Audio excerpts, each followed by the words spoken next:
2022 was an interesting year for gaming.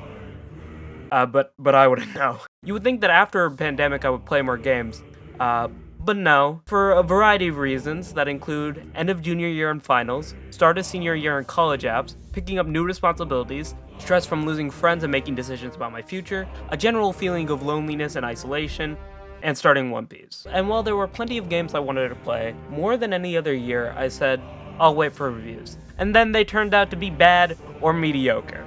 So I kind of had to scratch the barrel for this one, but I did manage to get 10 games, so here we go. Tux and Fanny is the weirdest game I've ever played. It's just off, with non-English voice acting, shifts in art style, long cutscenes, mini-games, dark visuals, multiple characters, funny jokes, and running gags that all don't have any meaning or purpose. And it doesn't need it. The whole game is weirdly charming, in a specific way that I haven't seen before. But I can't put it higher because there are some issues, including a lack of clear directions, and because I haven't actually beaten the game. We'll see by the end of the year if I give it another shot, but it is an experience I recommend. Among Us. You know, it's not the year of Among Us anymore, but this game is still kicking it. I love calling my friends sus and then not doing my tasks. That shit's insane. New rules, new maps, new skill trees, new servers. This game does not disappoint. I gotta say, things are looking up for us Among Us enjoyers. Number 8 goes to Among Us. You know there's a new mode out for Among Us? You can also play as Daniel Craig and Jeff Keighley. That's crazy. I think Among Us is like Minecraft, where people play it in waves. I'm calling it right now, 2023, the year of Among Us. Imagine Party Babies is a Wii shovelware game from 2008 that I was fortunate enough to play and then stop playing because it was too good. Gone are the days of Mario Party minigames. Now we play baby races and bubbles and bouncy castle. I hate Risk of Rain 2. I hate that I spent 40 hours in this game. I never beat it or got close. It corrupted my friends. I started to have dreams about this game. I realized I knew exactly what was going to happen during each run, where enemies were going to spawn, what items I would get, what bosses were going to spawn, and it made me super uncomfortable.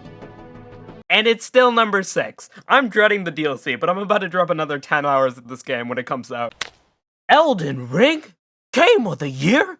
Number 5? A what? A what? Okay, 1. As you may have figured out, this list is games that I've played this year, not games that came out this year. If it was games that came out this year, it's probably number 1. And 2, I got fucking stuck at the stupid fucking castle, dumbass, stupid fucking shit, stupid motherfucker. And for what I've accomplished, I still dropped 50 hours into this game, 18 for Tree Sentinel, and I plan to try again in the summer. But who knows? Anyway, I'd like to thank my Reformed Orthodox Rabbi, Bill Clay. You know, recently I started reading some philosophy, and Yeek, a postmodern RPG, is for me. Because it's about Alex Yeek, a guy who monologues to himself for 30 minutes at a time about a girl he met in an elevator, which represents the postmodern movement really well. It's really good. I myself something of a philosopher in college. Oh yeah! I'm up there with Socrates and Plato. Alex Yeek. I like him so much that I dressed up as him for Halloween. Alex but Yeek! Oh my goodness! Yeah! The gameplay, though, is impeccable. Here's my friend's reaction to the combat. Shit, this is cool. 12 seconds later. I placed it like a better attack system. Like, holy shit. They plan to make a 1.4 version with an updated story and fight system, so when that comes out, it's gonna be Game of the Year every year. Before I say the top 3 games of 2022, I'd like to say some honorable mentions. I technically played Spiritfarer 2021, but I've always wanted to talk about it. However, at the time, I wasn't confident enough I could do so without ruining some of the good elements. The gameplay is pretty mid, but the characters and storytelling are spectacular, and the ending genuinely had me in tears. Pokemon Scarlet and Violet are bad games. They're bad games, but they're fun. And the most fun I've had playing Pokemon in years. So, I don't know.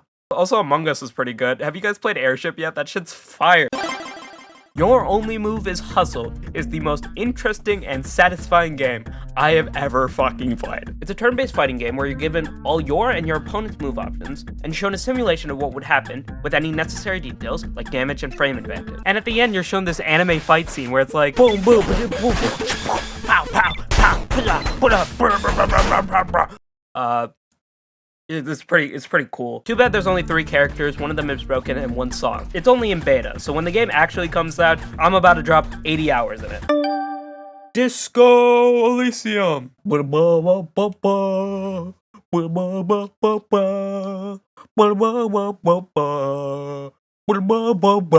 made a video about Disco Elysium. You can watch it. I don't like that video anymore. I reduced the game down to a single element, and Disco Elysium is not just that.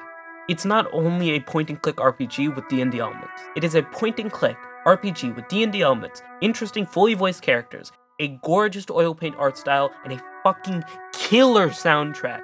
Multiple optional storylines, political messaging, and important relevant themes. Almost as a complete foil to Tux and Fanny, the characters and story move with purpose and meaning. The veteran playing Petanque in the park is part of a love triangle with his best friend and is resigned to this position. The seemingly irrelevant woman you meet at the beginning of the game is a key player in the story. Your partner, the straight edge of the team, is your guide to the world. And you, the player, the amnesiac detective, awaken to a world that is both dead and very much alive.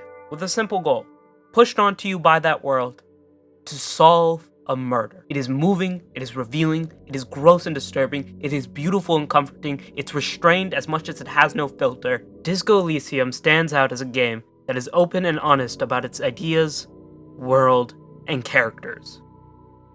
Number 1 is Among Us. Thank you for a great 2022. This year I uploaded 4 videos a month except when I didn't, and in 2023 I plan to upload 5 to 6 videos a month except when I won't. Goodbye!